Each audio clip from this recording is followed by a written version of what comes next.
नाज़रीन, भारतीय वजीर राजनाथ सिंह ने एक दफा फिर हर्जा सराई की है और पाकिस्तान और भारत की सरहदें जो है बदलने की बात की है। उन्होंने क्या कहा, पहले ये सुन लेते हैं। जहां तक जमीन की बात है तो बॉर्डर्स तो बदल सकते हैं, क्या पता कल को सिंध भारत में फिर से वापस आ जाए। जहां तक पाकिस्तान की वजारत दाखिला का ताल्लुक है तो इसने इस बयान के ऊपर सख्त रद्द अमल दिया है और उन्हें होश के नाखून लेने का मशवरा दिया है। तो हम सवाल यहाँ ये पैदा होता है कि क्या ये जो हर्जा सराई है इसके ऊपर भारत कोई अमली इकदाम उठा सकता है? क्या वो इसे जो है मटेरियलाइज कर सकता है? अगर बात की जाए इस वक्त जदीद दुनिया की और जदीद तकाज़ों की, तो उसके अंदर जो जंगे हैं मुल्कों के दरमियान, उसके अंदर फजाइया का एक अहम किरदार होता है। क्या भारत की फजाइया इस लेवल पर है? अगर है तो क्या वो इस पर अमल दरामद कर सकती है? लेकिन हकायक कुछ और हैं। नाज़रीन, जरा देखते हैं कि भारतीय जो फिजाइया है उसकी इस वक्त कैपेबिलिटी, एबिलिटी और ताकत क्या है।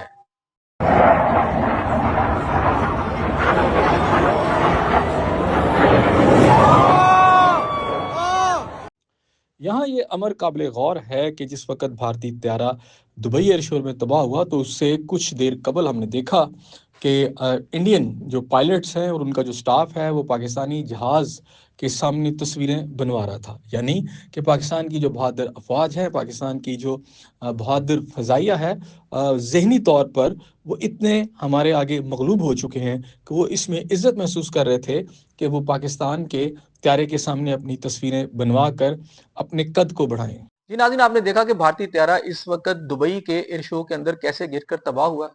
कहने वाले तो ये कहते हैं कि वहां चूंकि पाकिस्तानी पायलट भी मौजूद थे, पाकिस्तान की जो बहादुर फजाइया के जो लोग और त्यारे थे वहां मौजूद थे, तो उनका खौफ, रोब और दहशत इतनी थी कि और भारतीय पायलट अपने त्यारे पर कंट्रोल ना रख सका और नतीजतन जो है वो गिरकर तबाह हो गया। नाज़रीन, ये तो दुबई के त्यारे वाली बात थी। अब देखते हैं कि टोटल जो है जो जंग हुई थी पाकिस्तान और भारत की, उस दौरान जो भारतीय लॉसेस थे वो क्या थे।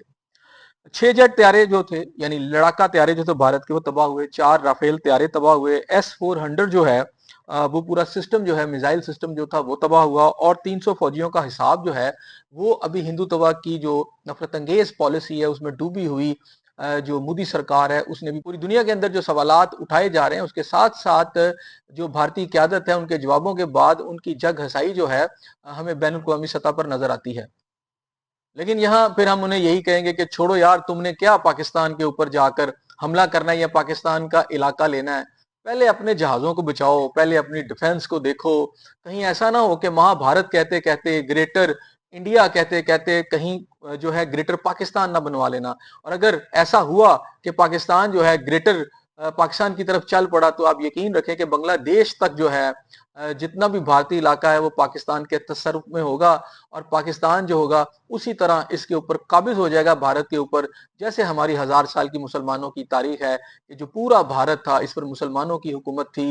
यकीनन जो ग्रेटर पाकिस्तान जब बनेगा तो ना दिल्ली महफूज रहेगा, ना बेंगलोर महफूज रहेगा, ना कलकत्ता महफूज रहेगा, बल्कि पाकिस्तान जो है पूरे भारत में हुक्मरानी करता नजर आएगा।